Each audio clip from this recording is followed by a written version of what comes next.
Gentlemen, ladies, we're back. I got some really good tips from some comments in the video and also on the Vans Air Force forum. So I'd like to give a quick shout out to Larry Larson, RV7 Charlie. Bullseye was a great help who posted lots of photos. Basically a step-by-step guide of his process through bending his elevators. He also did use a 1/8 dowel, but then removed the dowel after the fact, which is what I plan on doing now. So just to be clear, the plans do not call for putting a dowel in the root, and they just want you to go ahead and bend this. And just from reading lots on the forums and other people's experiences, I was really worried about getting a flat, pointy edge at the back of my trailing edge and potentially causing cracking and whatnot and scrapping the whole tail feather. So I went ahead and I did use the dowel. It's a 1/8 dowel is what I used, and I gotta say, I think it was the perfect size. It wasn't too big, too small. The radius really does look good, and now that I have the majority of that formed and I'm just fine-tuning, I'm pretty confident that now when I go and remove the dowel that I should be able to just slowly creep up on that perfect straight edge right to the radius of your trailing edge. So again, that was Andrew Z. He was a great help. It was an awesome reply to my post. Another thing that kind of came up, and I've seen this and I don't know why I didn't follow this, but when making this, or this tool I should say, a lot of people don't use this profile because you really don't want any of the bending force coming in the middle of our control surface. So I guess what makes sense to me is that a lot of people will lay this flat, butt them up, put the two hinges on this surface, and then you're only using the edge to be bending your control surface. This does a couple things. Give you a little bit more leverage when you're operating this, and it also minimizes the area acting upon the bend. So really it would only be kind of this much of the control surface is actually being bent, which makes sense because the stiffeners are doing their job up here. We don't want to compromise that, and I felt like I might have had a little bit of concave to my control surface here, and I was a little bit worried.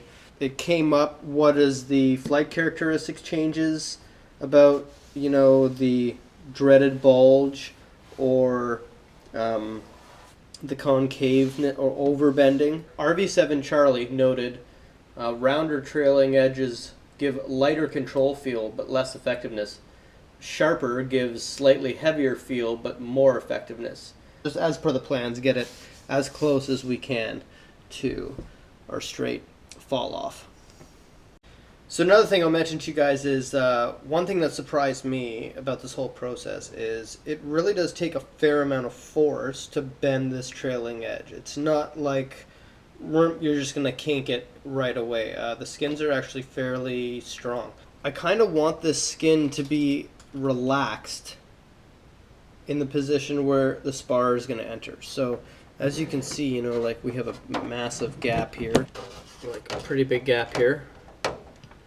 And so I really, the whole skin should be relaxed in the position so there's no tension at the root back here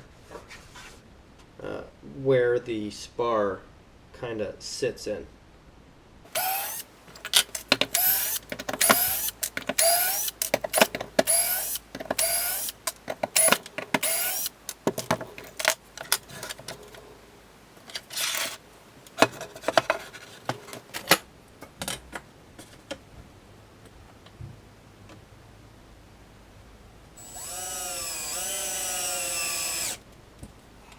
Look at that, and by the magic of television, we have flipped our bending tool around. We've changed the hinge location, and I've affixed it to the edge of my bench. We are learning from our own trials and other people's advice here. So what I like about this is now I'm just pulling my edge right up to here. Everything is in full view, so I'm liking this. Just to give you guys an idea, I can see exactly what's going on.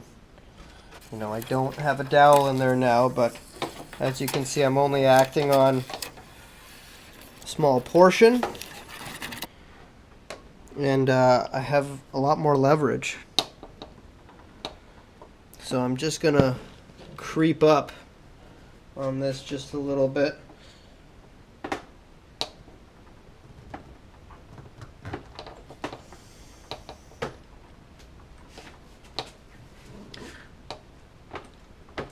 Because I don't have a dowel in there anymore.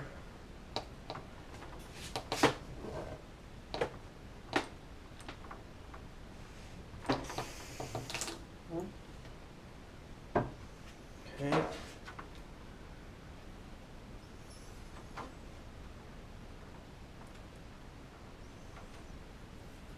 Might even get some clamps for a little bit more leverage. Really don't want to overdo it. Trying to be super careful now that I don't have a dowel in there.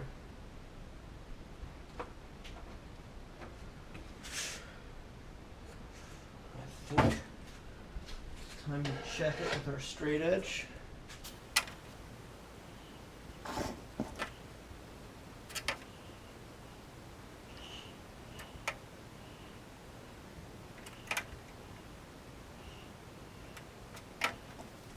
We're definitely closer, guys. I don't know if you can see this, but I mean, and I know we're in good shape down here.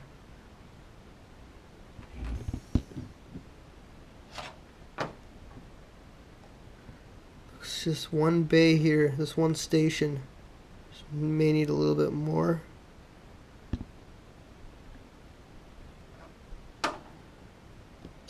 This station is good.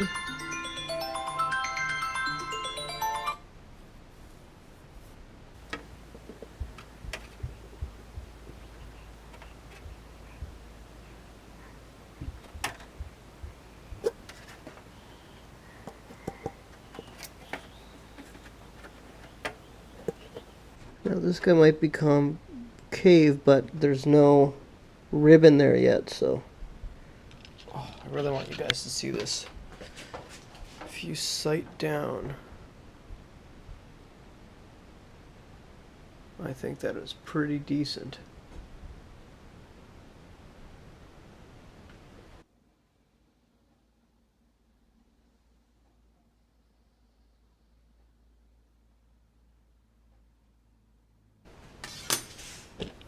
Okay guys, I'm really happy with how this turned out. I think this is definitely the way to set this tool up for sure. The clamps helped, yeah. I might even build some handles into it. If you're gonna construct an EAA workbench, try to remember this. Keep one edge of your table flush. I had to shim the backside of this, and that's why you see a gap here.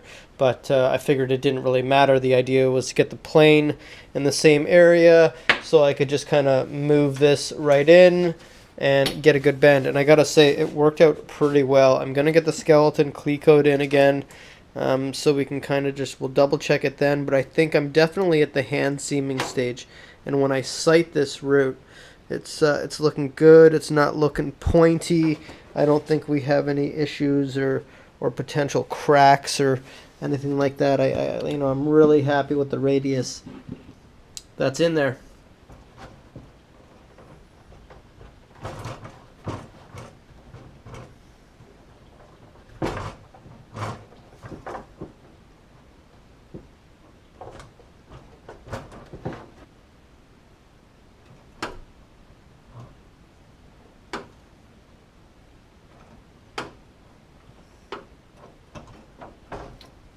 Gotta say, I'm pretty happy with that, guys.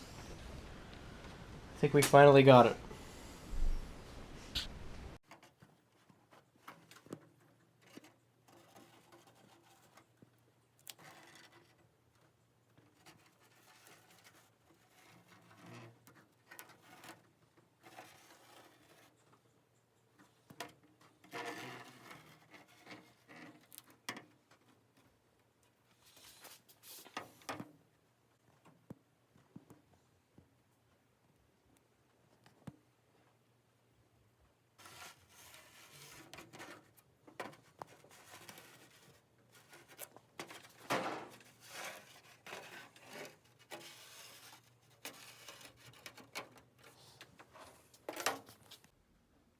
So while I was checking this out, I kind of just looked at the alignment of, you know, all the stiffeners and whatnot, and I looked down, and I just noticed that, so these holes here are where the elevator control horn gets attached, and as you can see, the trim reinforcement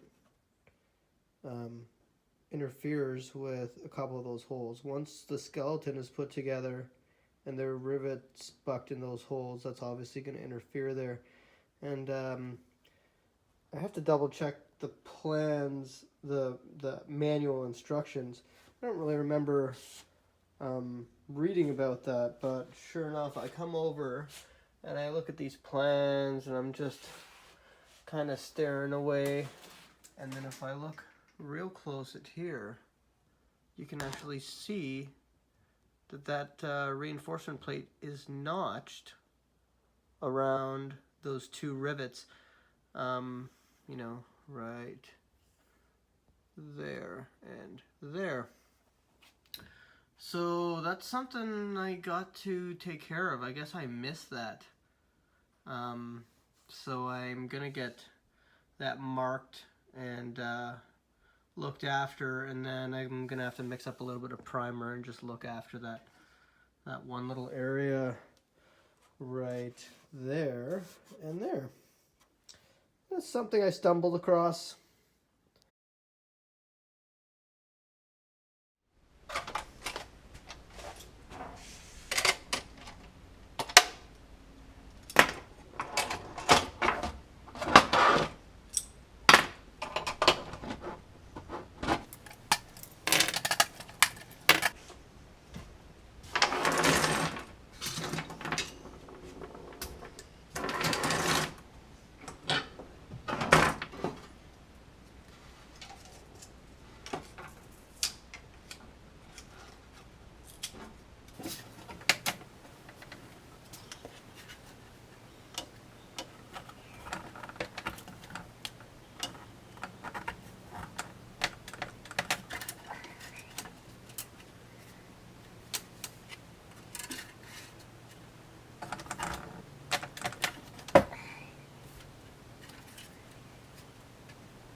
Well, it fits much better, guys.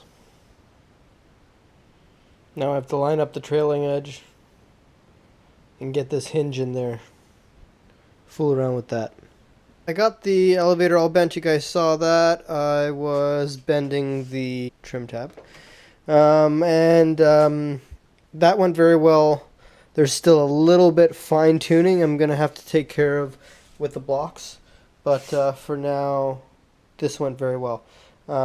Close enough, however, for me to start really lining it up and getting the hinges drilled. So one thing Vans gives you is they give you an MS 20257-2 hinge. And the only difference between the 2 and the 3 is the width of the hinge. Now, you can see I've gone ahead and I've bought in a 3 because if you look at the edge distance and where they want things spaced and everything, it just doesn't really work out. And you have your holes just right on the line. So just to give you an idea as to the difference, 3's on the bottom and the 2 on top, and there's the difference in width.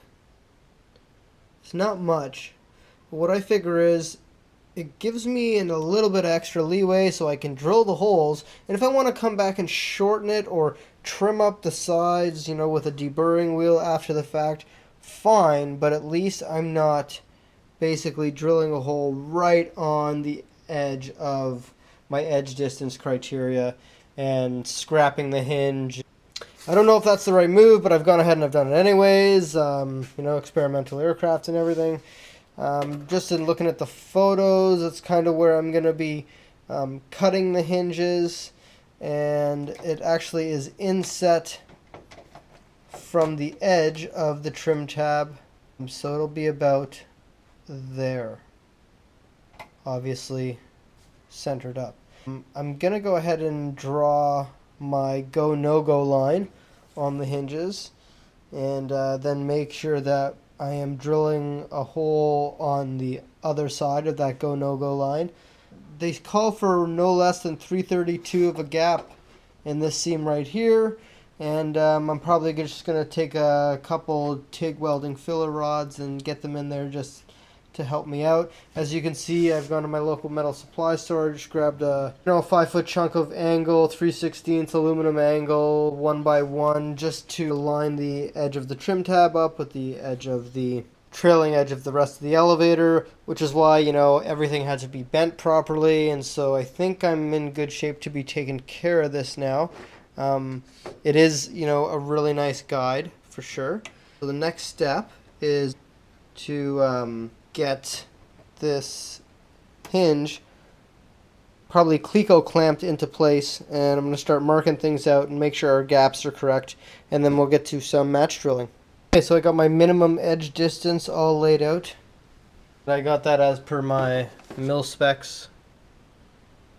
So now what I'm going to do is pull the hinge pivot pin out and kind of rough cut this. I'm not going to get it perfect quite yet.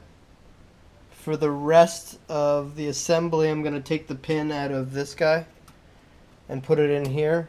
I want to keep this pin long because I'm going to have to do some bending at the end here. This is the safety tie down for it.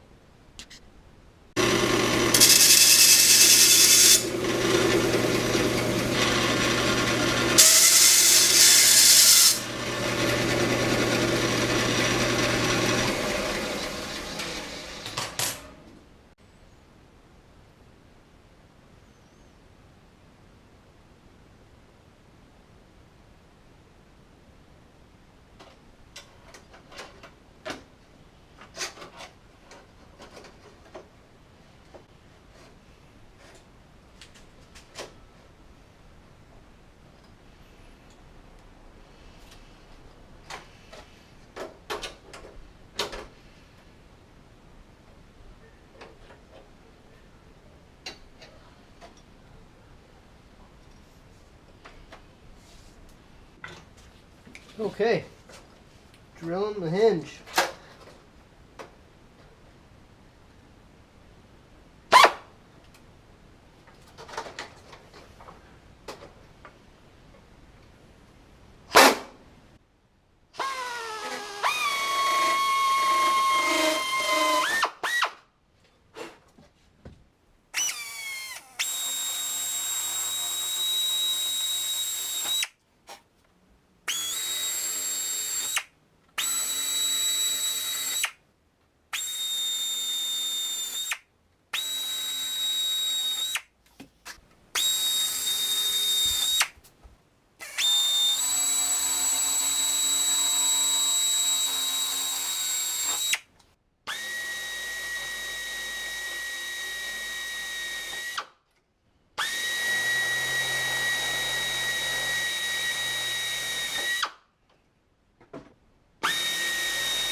Okay, well I gotta say I'm pretty pumped with how that turned out. That's something that's kind of been on my mind for a long time. You notice that my 332 gap just needs to be massaged a little bit here, but that's alright because we rough cut this, remember? Lots of room to play there. Our seam's looking really good. I mean, we're shot right down. You know, right down here. Really, you know, it's nice how that worked out. You know, there's my hinge line.